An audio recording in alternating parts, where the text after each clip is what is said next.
Good day everyone, my name is Clarissa Yasidera. Today we will be discussing the lesson 4, which is the voice range classification, the band and the orchestra. So first we have voice range classification. So voice range classification is a system for categorizing singer based on their vocal range, timbre, and other vocal qualities. It's originated in European classical music to help determine suitable roles for singer. So while vocal range is crucial, it's only one piece of the puzzle. So, ibig sabihin, ang voice range classification ay ang pag-uuri ng mga tinig ng tao batay sa kanilang hanay ng mga tono. Maaring hatiin ang mga ito sa iba't ibang kategorya. Karaniwang tinatawag na voice types depende sa kung gaano kataas o kagaan ang kanilang kayang awitin. There are major voice categories. So, the system divides voice into 7 major categories. So, we have female voice, which is soprano, mezzo-soprano, contralto. And then in male voice is countertenor, tenor, baritone, and bass or bass. So, soprano is the highest vocal classification or highest female voice. Some further classification for soprano is include coloratura, meaning very high range and vocal agility, and then lyric, which means bright and full sound, and then dramatic is a darker full sound. Next one is mezzo-soprano. Mezzo-soprano is the middle classification of female voice. Some further classification for mezzo-soprano include coloratura, lyric, and dramatic. Next one is contralto. Contralto is the lowest classification of the female voice and the most rare. Rare because they will hit the very low tone of a song. That's why they call most rare. Furthermore, classification for contralto is include coloratura, lyric, and dramatic. Now let's move on into male voice. First we have countertenor.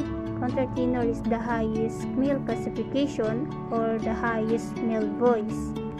So, some further classification for countertenor is include sopranis, which mean soprano range, and then castrato and haute counter. And second is tenor. Tenor is the next highest male voice classification. Some further classification for tenor is include ligero, which means high and light quality, and then lyric and dramatic. The third one is baritone. So baritone is the middle male voice classification and the most common. Common because almost everyone can have this baritone. That's why we call most common. So some further classification for baritone is include bel canto, which means coloratura, lyric, and dramatic. The last one we have bass or bass. It is the lowest male voice classification. Some further classification for bass is include basso cantante, which means high and light, and then dramatic and basso profondo, which means lowest bass voice. Also, we have factor beyond vocal range. So, there are several factors beyond vocal range contribute to voice classification, which is tessitura, vocal timbre, vocal width, vocal transition point, or register. So, first one is tessitura. So, when we say tessitura, is the comfortable singing range for a singer. So, a singer might have a wide range but feel most comfortable in a specific section of it. And the second one is vocal timbre. So, vocal timbre is the unique color or quality of singer voice. This is highly subjective and contribute significantly voice type. And then the third one is vocal width. So, vocal width is the perceived lightness or heaviness of a voice. This related to the power and resonance of the voice. And then the last one is vocal transition point or register. So this point is the vocal range where the voice shift between different register. Either it's chest voice and head voice, because this smooth transition are desirable. So let's move on to another topic in lesson 4, which is the band. So the band is a group of musicians who play together using a various brush wind, woodwind, and percussion instruments. And also band are musical ensembles, and their type are very widely depending on instrumentation, style, and performance context. They are common type of band in a diverse musical landscape. So first we have rock band. So rock band may include a variety of instruments, but the most common configuration is a 4-part band consisting of lead guitar, rhythm guitar, bass guitar, and drum. So also rock band is characterized by electric guitar, bass, drum, and vocals. Rock bands perform original composition or covers, spanning diverse subgenres from soft rock to heavy metal. So here are the example of rock bands.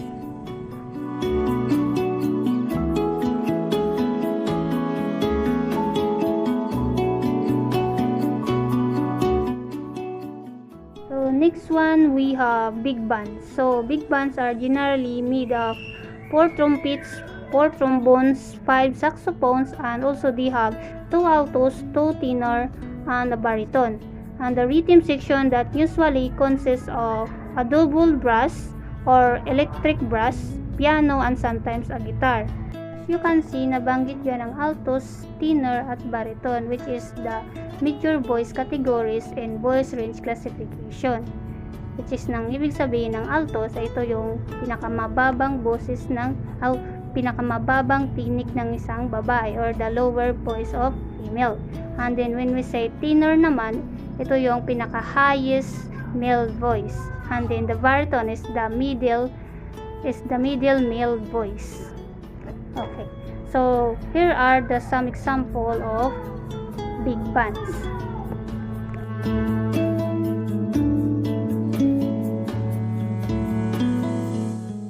So the third one we have the marching band.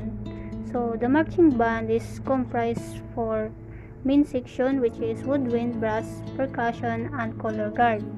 So marching band is also known for synchronous movements and performance at parade, sporting events, and competition. So here are some examples of marching band.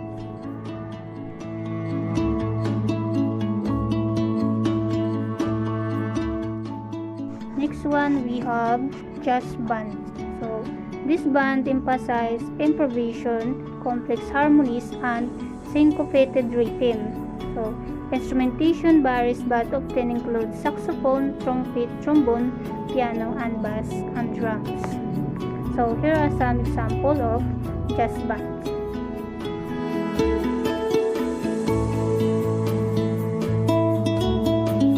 Another one we have orchestras. So these typically larger than concert bands. Orchestras include string, woodwinds, brass, and percussion sections, predominantly playing classical music with occasional pop arrangement. So here are some examples of orchestras.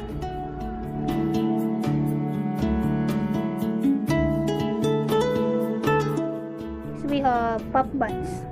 So pop bands focus on catchy melody, accessible lyrics, and polished production.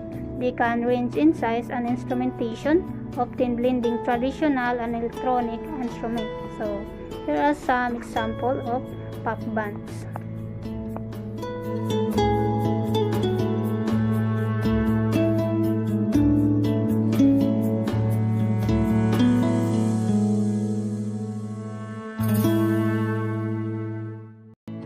next one is cover band.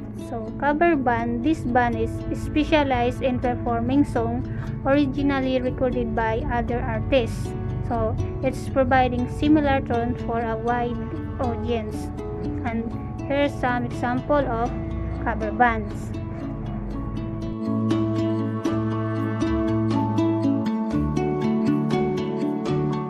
The last one we have string quartet. So string quartet consists of two violin, a viola, and a cello, performing chamber music characterized by rich harmony and intricate interplay.